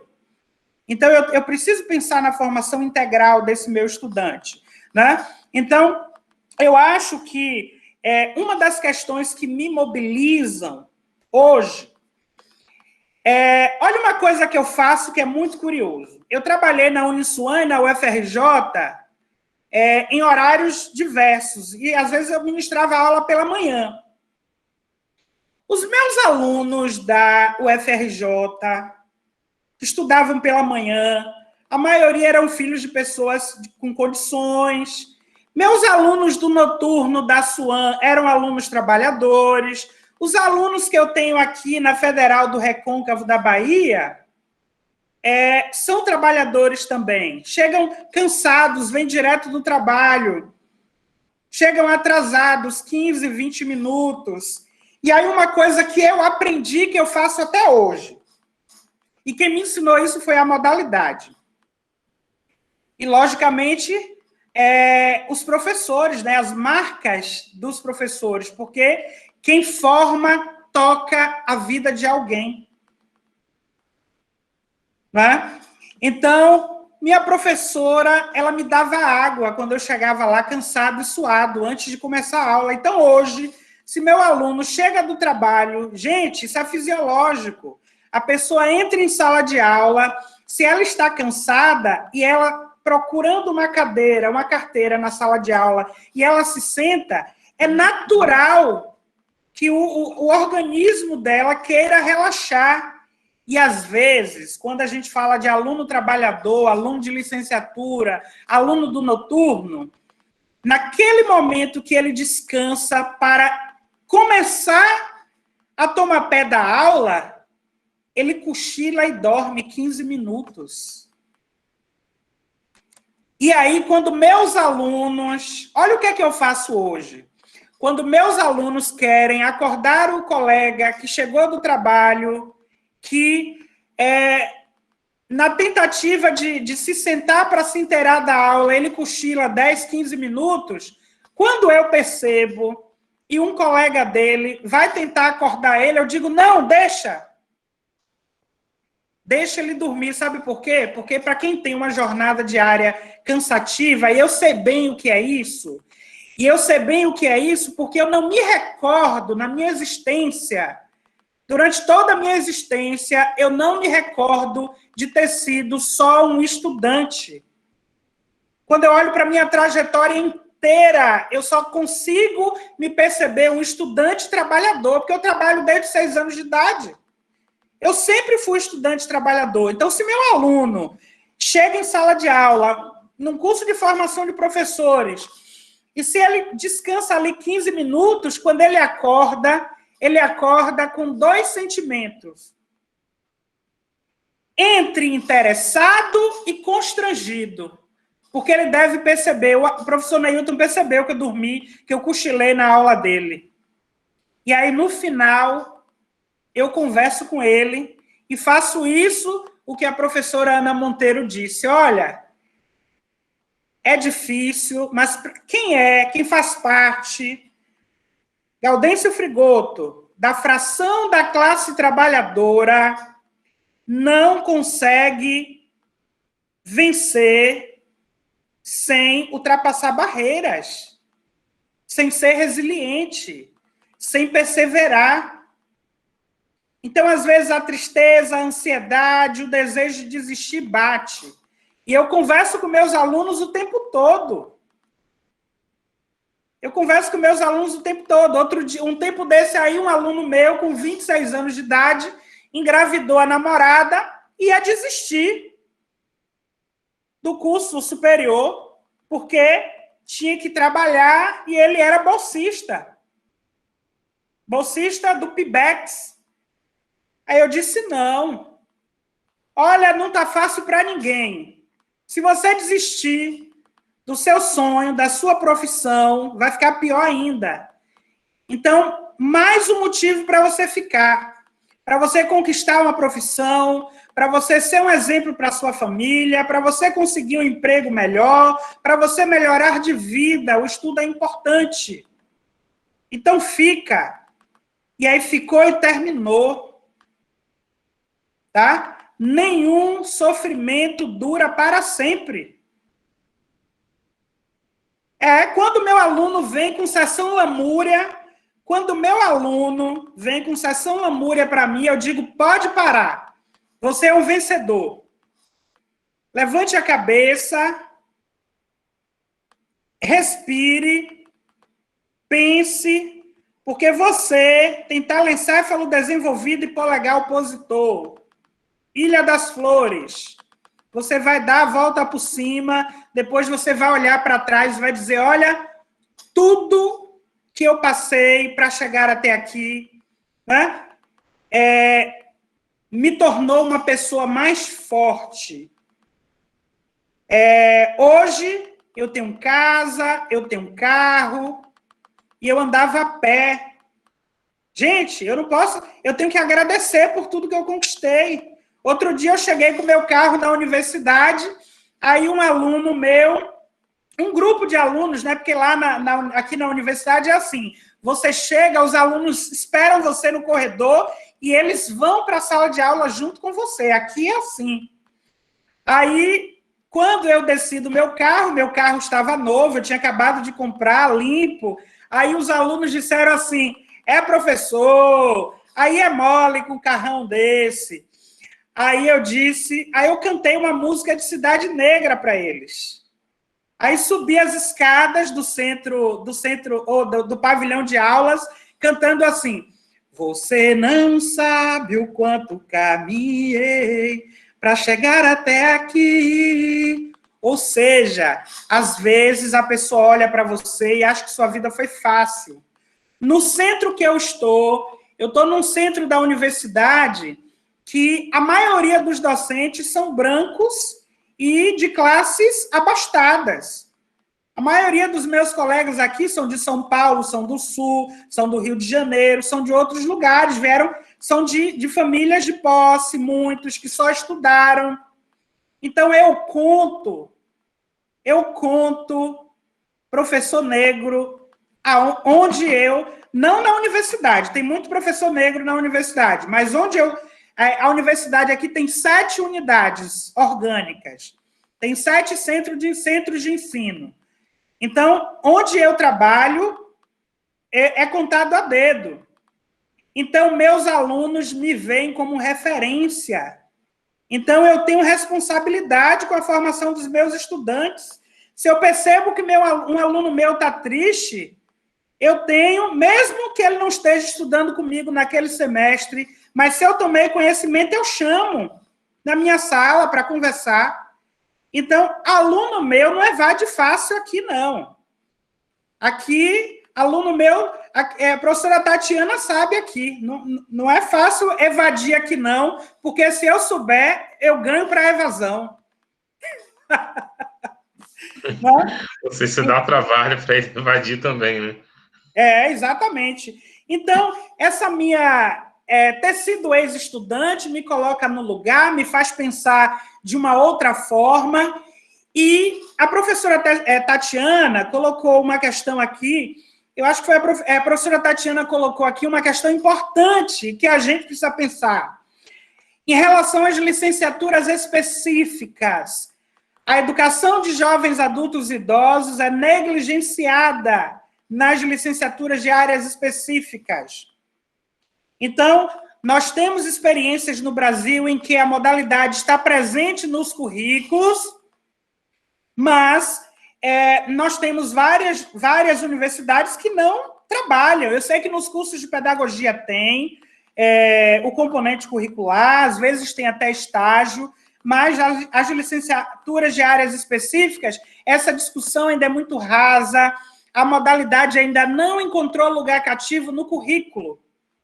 E, para além de encontrar lugar cativo, é preciso pensar na especificidade e no modo como a gente precisa mobilizar e contribuir com a formação dos estudantes, futuros professores, para que eles não façam repeteco do diurno no noturno, não infantilizem a prática. E, para isso, desde a década de 60, Paulo Freire já tem nos dado muitas contribuições. Eu sei que tem ex-alunas aqui do professor Leôncio Soares, o professor Leôncio também, professora Jane Paiva, professora Jaqueline Ventura, Sônia Hummert, entre outros, já tem nos dado muitas contribuições para a gente pensar a modalidade do ponto de vista da política, mas, sobretudo, da gestão e organização do trabalho pedagógico, que precisam ser contextualizados. A lógica não pode ser disciplinar. A lógica precisa partir da história de vida. A lógica precisa se debruçar e se encharcar de utopia, de maneira que as práticas pedagógicas, por um lado, estejam relacionadas ao contexto dos estudantes, e, por outro lado, que, a partir da modalidade, eles possam olhar para frente e dizer o seguinte: olha, quem conduz a minha história sou eu. Não é porque eu pertenço à fração da classe trabalhadora que meu futuro está selado. Eu posso ser o que eu quiser. Posso ser universitário, eu posso ser empreendedor, eu posso ser qualquer coisa que eu quiser. Agora, o que a gente não pode aceitar é que o direito seja negado, porque aí minimiza muitas vezes a possibilidade do sujeito construir se reconstruindo, educar-se olhando para si e intervindo sobre a sua vida e no seu contexto de trabalho. Não é? Então, eu acho que ainda tem muito por fazer na modalidade. Naquilo que eu faço aqui na universidade, eu tenho procurado levar essa mensagem de mobilização e de coerência formativa, mas entendo também que essa discussão tem que chegar à formação continuada, porque tem muitos professores da educação básica que fazem bico na modalidade, que trabalham no diurno e, para completar uma carga horária, eles vão para o noturno e aí levam as atividades, a dinâmica do diurno. Outro dia eu participei de uma mesa e eu falei o seguinte: olha, eu defendo concurso específico para professor de EJA. Então, eu coloquei que defendia concurso específico, e mesmo depois que entrasse durante o probatório, ele também pudesse ter uma formação que estivesse relacionado com a especificidade da região, das histórias de vida, do contexto de trabalho, do desenvolvimento local, da geografia, da paisagem do lugar em que esses sujeitos residem, porque é produzindo sentido que a gente confere e contribui, trabalhando com uma formação mais coerente. Exato. É isto, Luiz. Exato. Esse é um dos olhares que a gente precisa ter quando a gente fala, né? Quando eu, por exemplo, afirmo que é uma subpolítica, né? É quando a gente percebe que não há essa responsabilidade para com a modalidade de jovens adultos, ao ponto de nós termos, por exemplo, professores que querem, enfim, ampliar a carga horária, ou a escolha do professor para trabalhar na educação de jovens adultos é aquele professor bonzinho, ou é aquele professor que os alunos gostam. Quer dizer, a gente deixa, né, ou transfere uma questão que é científica, acadêmica, que está ligada, assim, a valores humanos, a fatores que incorporam a formação, mas que passa primordialmente pela formação desse professor, que não está somente numa questão de relacionamento interpessoal, né? Então, professora Ana Maria, dando continuidade, e aí sim, né, essa mesma questão da formação de professores, o que você pode nos dizer também a respeito dessa questão? Então, professor, eu ainda estou num processo de formação, né, que está acabando, está chegando aí o Dia da Defesa, mas eu acredito que embora eu reconheça que ainda existe um atraso muito grande com relação à formação de professores, eu também destaco que a gente tem tido grandes avanços, digo isto a partir da live da professora Aparecida, coordenadora da célula da EJA, da SEDUC, onde ela apontou um trabalho muito bonito que vem sendo realizado com os professores da educação de jovens e adultos, né? Que é uma obrigatoriedade, essa preparação e esse conhecimento maior sobre a modalidade, como lidar com essas especificidades. Nesse mesmo processo, eu também destaco a importância da Unilab no maciço de Baturité, no sentido de ser um campo de formação de professores, futuros professores que vêm com esse novo olhar sobre a modalidade, né, porque a gente tem a disciplina específica, a gente tem o estágio, e então eu acho que é de suma importância ser destacado também esses avanços. O próprio SEJA, Dona Aninha Arruda, ele tem essa formação com os professores, com os novos professores que estão sendo inseridos na escola, e é uma preocupação constante de preparar esses professores para estar acolhendo esses alunos da educação de jovens e adultos. Sim, essa discussão ela deve sempre fazer parte mesmo do nosso hall de conversa, né? Porque a gente está falando, sim, né, na crença de um trabalho que se diferencia.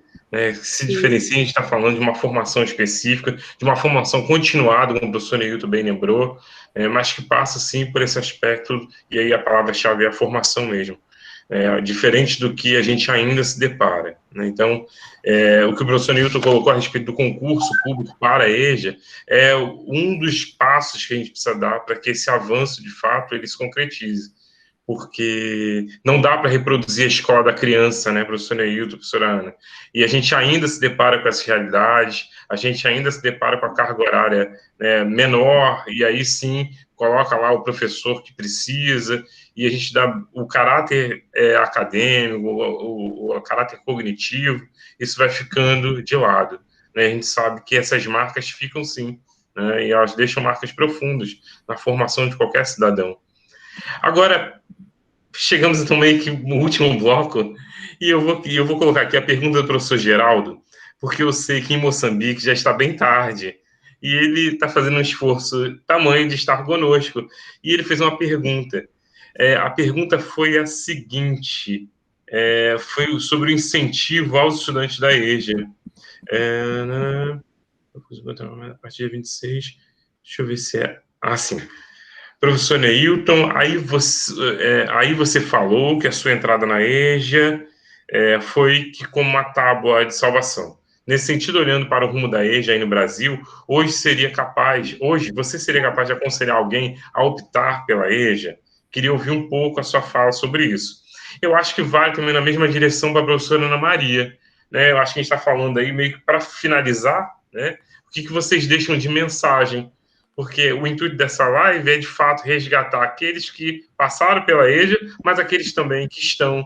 Né? Eu, há pouco tempo, participei de uma live com diretores de escola e com estudantes. Então, a fala foi para que esses estudantes, então, se mobilizassem a acreditar em tudo isso que a gente vive, né? Que a gente sente e que a gente passa, ou que já passou. Então, eu passo a palavra para vocês, que aí o professor Geraldo provavelmente ainda está aí, eu acredito, não está mais, mas depois eu passo para ele essa resposta, tá bom? Então, professor Neilton, por favor. Bem, de pronto, eu preciso dizer que sim, em caixa alta e em tamanho 300. Por que isso? Porque a gente precisa afirmar o lugar da modalidade. A modalidade educação de jovens, adultos e idosos não é favor, é bom que se diga e que se estampe em outdoor. Não é favor. A modalidade, a partir de 96, no contexto brasileiro, deixou de se dar ou de se ofertar a partir de projetos e programas, tornou-se uma modalidade e, por estar contida na Lei de Diretrizes e Bases da Educação Nacional, passaria, a partir dali, a se tornar uma política de Estado. Professor Geraldo Soltari, ainda bem que o senhor chegou, eu estou aqui dizendo, eu estou aqui falando, inclusive, respondendo um pouco a sua pergunta, dizendo que eu indicaria, apoio sim, porque num país desigual como o nosso, e a desigualdade, ela é uma desigualdade lastreada, não é desigualdade só no que diz respeito à educação, é desigualdade no campo da saúde também. Quem é que mais tem possibilidade de morrer por falta de respirador? Quem é que tem maior possibilidade de morrer pelo fato da saúde ser precária? Quem é que chega nas unidades de saúde secundária, né, de atenção secundária ou terciária, nos hospitais, com maior gravidade e, portanto, com a capacidade respiratória mais comprometida? São as pessoas das camadas populares, as pessoas mais pauperizadas. Então, esse direito, e na verdade, essa exclusão, ela está na educação, ela está na assistência social, ela está na segurança, ela está na saúde. Então, para além de um processo de escolarização, a pessoa, quando estuda, que constrói conhecimento, ela tem força para lutar. Então, hoje, quando alguém me diz um não, diz, olha, você não tem esse direito, eu digo, vai ter que me provar. Porque enquanto eu puder criar recurso, eu estou criando, eu estou escrevendo, eu estou fundamentando, eu vou na Constituição, eu vou no Código Penal, eu vou no PROCON, eu vou onde for. Conhecimento é poder, conhecimento dá força para lutar. E a modalidade para aquelas pessoas que deixaram, que evadiram da escola, por várias necessidades, né? Por várias justificativas. A maioria delas, a gente sabe, a literatura já está farta de nos dizer que é por questão de trabalho. Então, e eu me incluo nesse percentual aí, porque eu sou um aluno trabalhador, eu fui um estudante trabalhador, né? Até no doutorado eu fui um estudante trabalhador. Então, eu só consigo me perceber um estudante trabalhador. Eu nunca fui só estudante. Gostaria, porque eu amo estudar. Mas eu sempre fui estudante e trabalhador. Então, eu apoio. É preciso também que tenha professores que conheçam a especificidade da modalidade, porque quem não conhece não consegue mobilizar ninguém. Tá? Quem não conhece, não consegue mobilizar. Primeiro, não conhece a modalidade em si, do ponto de vista do currículo, da avaliação, das estratégias didáticas, não é? Do planejamento da ação pedagógica, das histórias de vida e do papel que essas histórias de vida têm para a construção de um currículo vivo. Então, por isso é que o professor ele precisa ser formado para compreender a modalidade. Não dá para você pegar o professor da educação infantil e colocar na modalidade. Não dá para você pegar um professor sem bagagem, sem conhecer a modalidade e para formar professores. Eu defendo que a pessoa que, por exemplo, um professor universitário que vai formar professores da EJA, ele tem que compreender. Ele tem que compreender de docência primeiro, e depois ele tem que compreender da modalidade. Senão, o que ele vai ensinar se aplica à infância, e a mesma coisa se aplicaria à modalidade. A gente sabe que não é assim. Não é assim. Outra coisa, eu vi, se não me engano, foi a professora... deixa eu ver se eu vejo, professora Giovana, eu acho que foi a professora Giovana. A gente precisa largar as fronteiras. Professora Giovana, eu concordo contigo. Em gênero, número e grau, a gente tem que alargar as fronteiras da modalidade. Será possível que até hoje a ignorância toma a sociedade de tal modo que quando se fala na modalidade só se lembra de analfabeto? Alô? Não. Primeiro que na modalidade, se a gente for pensar, considerando que quem está na modalidade, a maioria são jovens, adultos, idosos, essas pessoas, elas não são analfabetas. Quem consegue ler imagens, quem consegue fazer leitura de mundo, ultrapassa a leitura da palavra. Paulo Freire já falou sobre isso. Então, analfabeto sob o que ponto de vista? Você está falando das habilidades de leitura e de escrita, né? O domínio dos códigos, só se a pessoa estiver falando disso, porque a experiência de vida conta muito na modalidade. Aliás, para qualquer processo formativo na modalidade, seja de professor para com alunos, seja de docentes universitários para com formadores de professores, ou para com estudantes universitários que serão professores, a gente tem que partir da experiência, tá? Os modos de fundamentação podem ser os mais diversos. Larousse, bom dia. Stuart Hall, né? Paulo Freire. Então, independe de onde você vai buscar o conceito de experiência, porque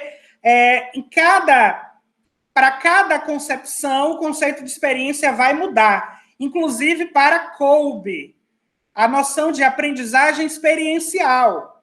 Não é? Mas fato é que, na modalidade, a história de vida leva em conta a experiência, leva em conta a autobiografia, leva em conta a cultura, leva em conta a política, leva em conta a geografia, leva em conta a questão do desemprego, a cidadania, a democracia.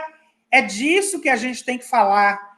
Falar da modalidade é falar de gente, é falar de vida e é falar de conquistas em múltiplas histórias que se cruzam e que são marcadas por cidadania negada, né? Chico de Oliveira ia nos dizer isso.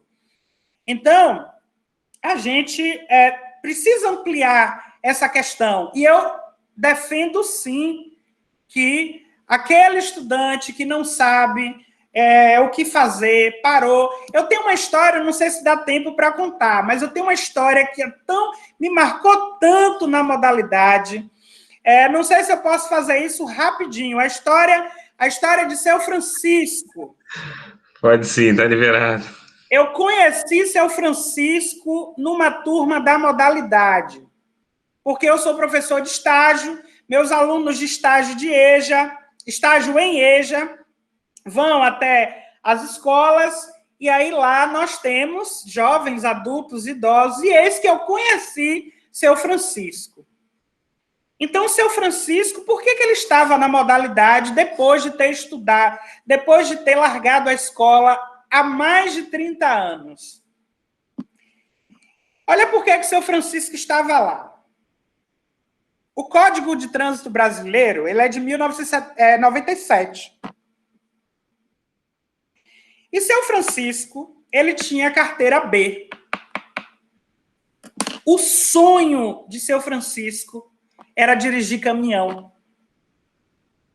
E aí ele trabalhava numa empresa no Vale do Jiquiriçá, aqui na Bahia.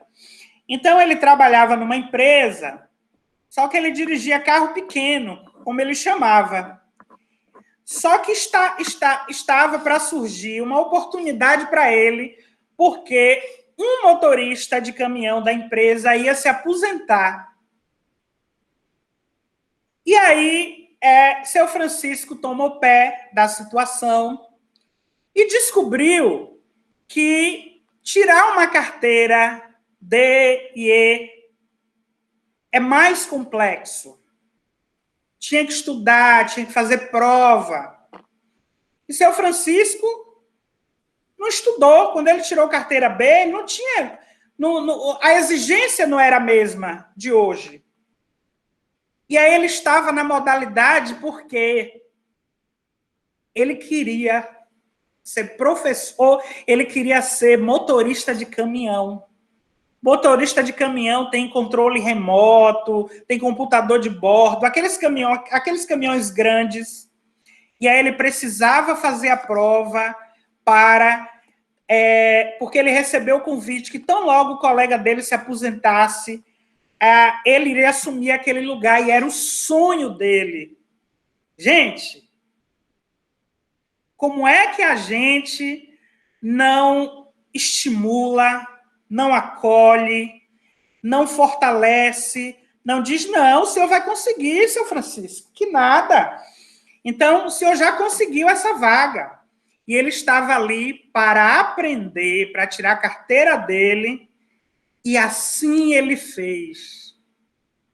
Assim ele fez. E aí tirou a carteira dele e é motorista de caminhão.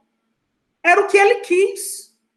Terminar os estudos dele na educação básica, por via da modalidade. Gente, quando ele me disse ali, olha, ele me falou com uma dor, sabe? Eu estou aqui porque eu preciso fazer a prova no Detran e eu quero ser motorista de caminhão. É meu sonho. Gente, quando as pessoas falam dos seus sonhos, os olhos brilham. E é preciso fazer as pessoas que têm sonhos opacos. Tem gente que tem sonho opaco. Né? É aquela pessoa que sonha, mas está opaco porque diz que é só sonho.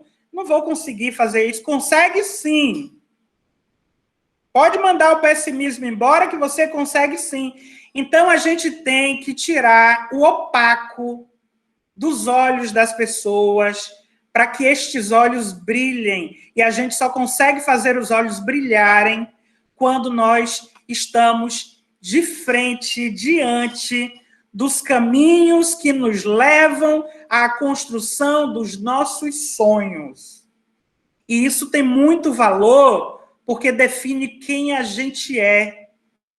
Quem não tem sonho, quem não tem projeto, quem ainda não descobriu o seu lugar no mundo e a sua capacidade de intervenção nele, muitas vezes são pessoas tristes. E gente é feita para brilhar. Gente é feita para brilhar. E quando a gente olha ali para a diversidade, ninguém é igual, a sala de aula é marcada pela diversidade, e terminando com Pequeno Príncipe e um autor que eu gosto muito, que ele vai falar de cuidado, Leonardo Boff. Pequeno Príncipe vai dizer para a gente, né? Saint-Exupéry em Pequeno Príncipe, em contexto de diversidade, quem é diferente de nós não nos empobrece, nos enriquece. E na expressão de cuidado, porque é preciso cuidar do outro para que o outro encontre acolhimento e força para seguir, Leonardo Boff nos diria assim, foi um grande parceiro de Paulo Freire, né? E ele dizia assim, só o cuidado de um para com o outro humaniza verdadeiramente a existência. E o cuidado é o modo de ser do homem. Enquanto professor, eu me sinto um cuidador de pessoas, porque eu não formo para um mero exercício profissional, eu formo para o exercício da cidadania. É essa formação ampliada que leva em consideração a totalidade da pessoa que o professor Neilton defende. E é desse lugar que eu falo. Obrigado a vocês. Obrigado, professor Neilton. Professora Ana Maria?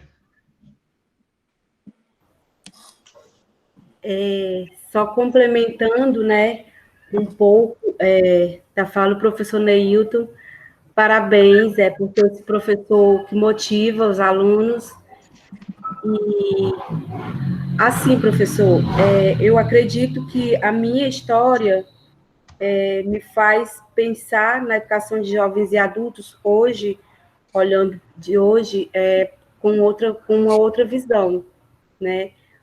Não mais com aquela visão estereotipada que eu tinha, com uma modalidade inferior que não me levaria a lugar nenhum, né? Hoje, como eu já falei anteriormente, conhecendo um pouco mais a partir dos estudos, do grupo de estudos, a partir dos estudos sobre o TCC, que eu venho realizando, eu tenho uma outra visão sobre a modalidade, e, de fato, ela se encaixa em todo um contexto educacional que mudou a minha vida, né? Então, hoje eu não encaro essa fase da minha vida como inferior ou como indiferente a esse processo de construção da profissional que eu estou me tornando e da pessoa que eu estou me tornando, que eu me tornei durante todo esse tempo.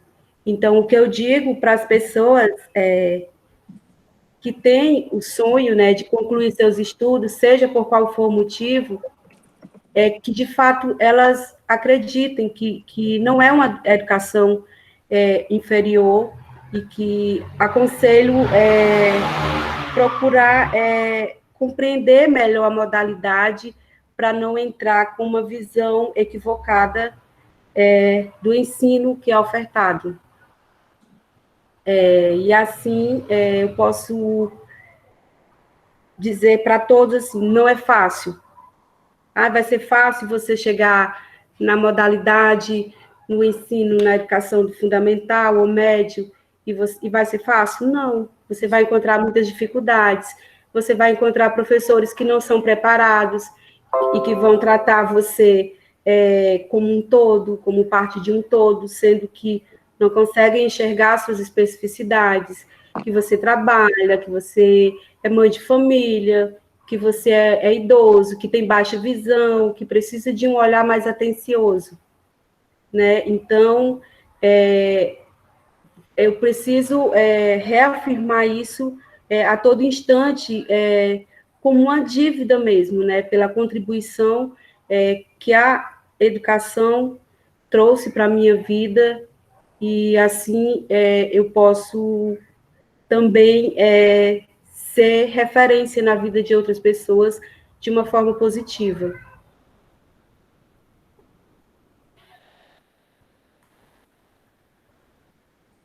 Sim. Obrigado, Ana Monteiro. O Neilton falou de Gaudêncio Frigoto e você bebeu bem dessa fonte, né? De Gaudêncio Frigoto, Marise Ramos, enfim, Antônio Grames. Eu me lembro que ele falava, ele parafraseava o João Cabral de Melo Neto, né, dizendo que se você entrou no pântano de terno branco e saiu do pântano de terno branco, essa poesia ela não valeu de nada. Então, essa poesia perde a graça, algo assim. Então, a gente percebe que essas histórias, né, que, volto a repetir, elas também se entrecruzam com as nossas próprias histórias, né, seja na EJA, ou seja na nossa vida escolar, elas só mostram o quanto essa educação, o quanto vale a pena estudar, o quanto vale a pena essa educação escolar, e não só escolar, a não escolar também, né? Então, para mim, assim, fica hoje uma live de muita emoção, de muita inspiração, né? Poder reencontrar Neilton depois de muitos anos, e a gente falou por telefone, e agora, então, a gente está se vendo. Ana Maria, conhecer, então, ainda mais essa história. Eu me lembro, Ana Maria, que eu li o seu memorial esses dias, e o memorial traz, cadê a Evelyn? O memorial dela traz bastante coisa do que ela disse agora, né? Porque a fala ainda traz ainda mais elementos que a escrita, às vezes, acaba encurtando. Então, Ana, eu digo para você que eu me sinto muito grato, muito honrado, né, em poder ter contribuído com parte da sua história, e dizer que tem um caminho brilhante. Olha aí do seu lado, né? A gente está numa live, o seu vizinho do lado aí, né, o quanto a história dele traz para a gente só reforça, né, reafirma cada dia mais. O nosso compromisso não acaba aqui, né? Então, em particular, esse meu compromisso que eu assumi comigo mesmo, durante esse período, de trabalhar a EJA, num formato diferente, eu vou chamar convidados.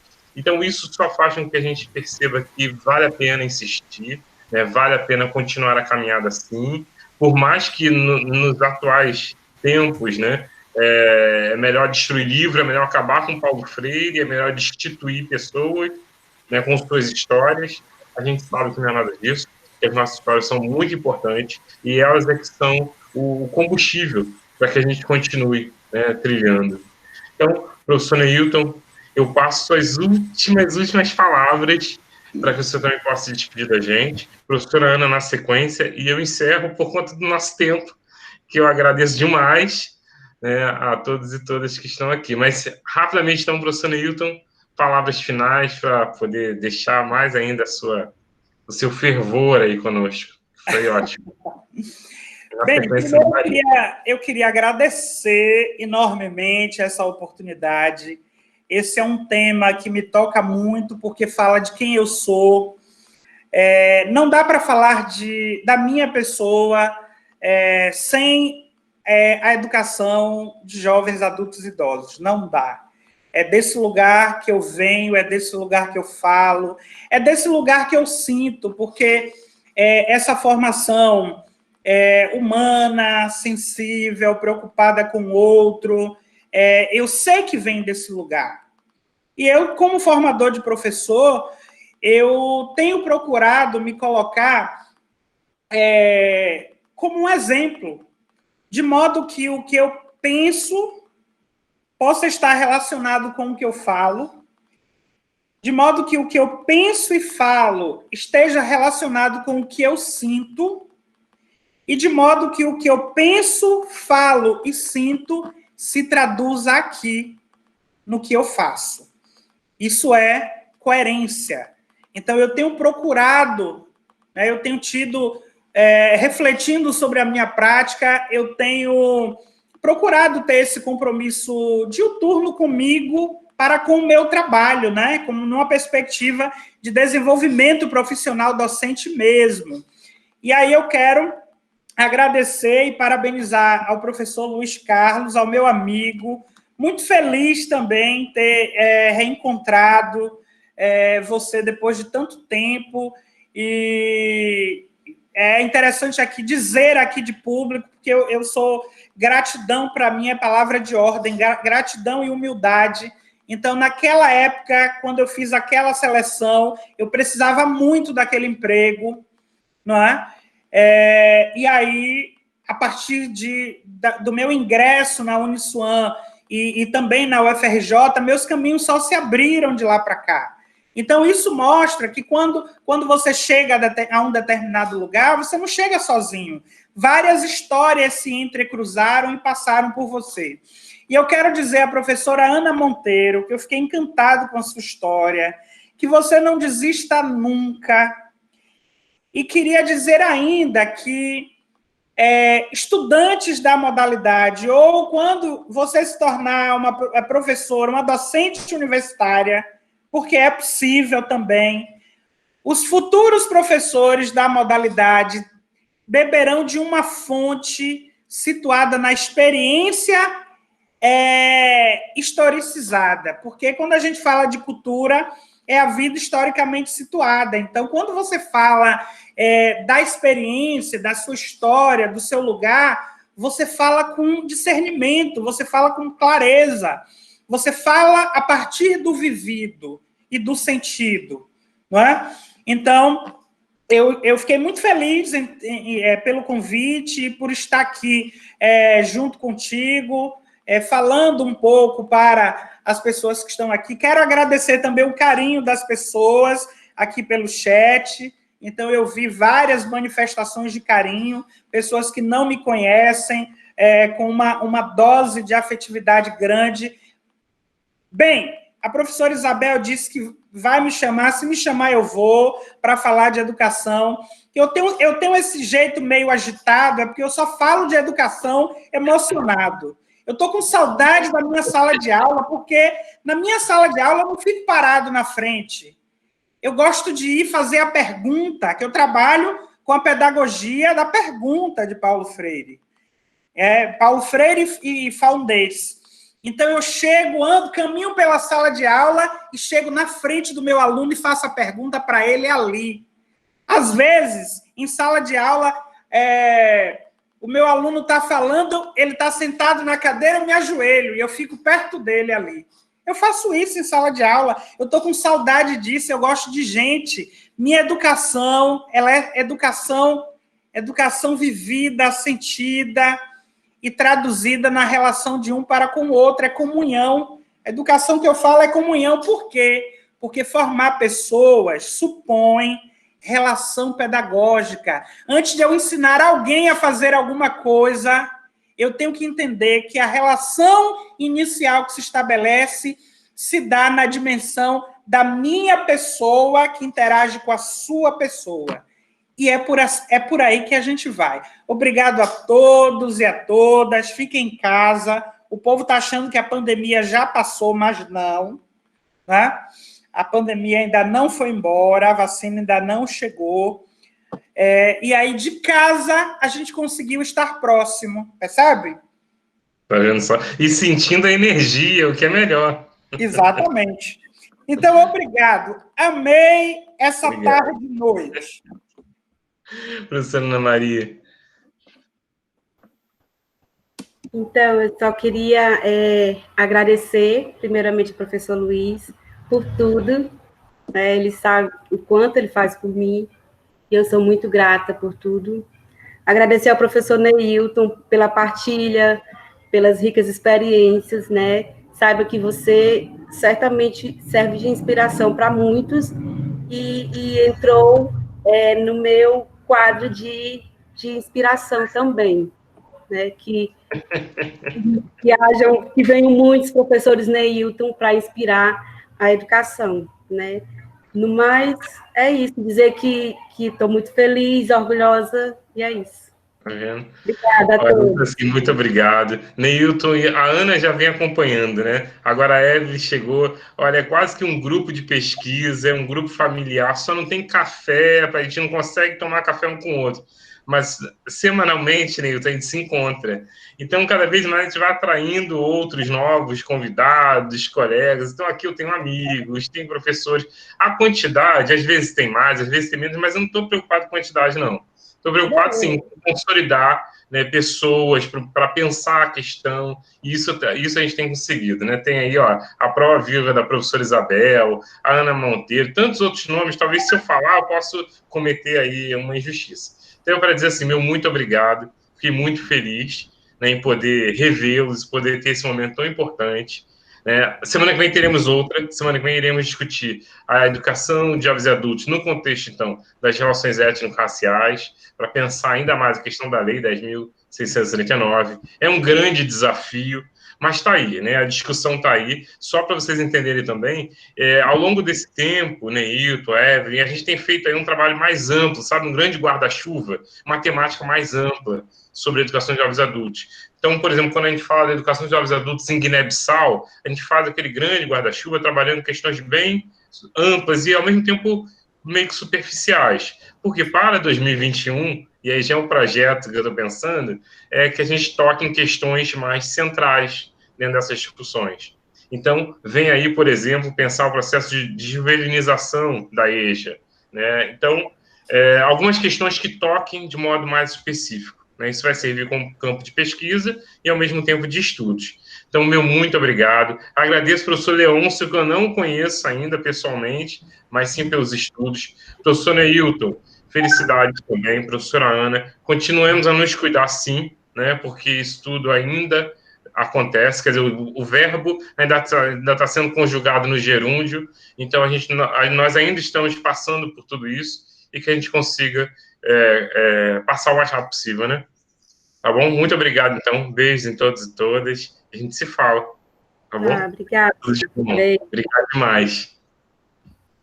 Eu vou tirar aqui da gravação, isso.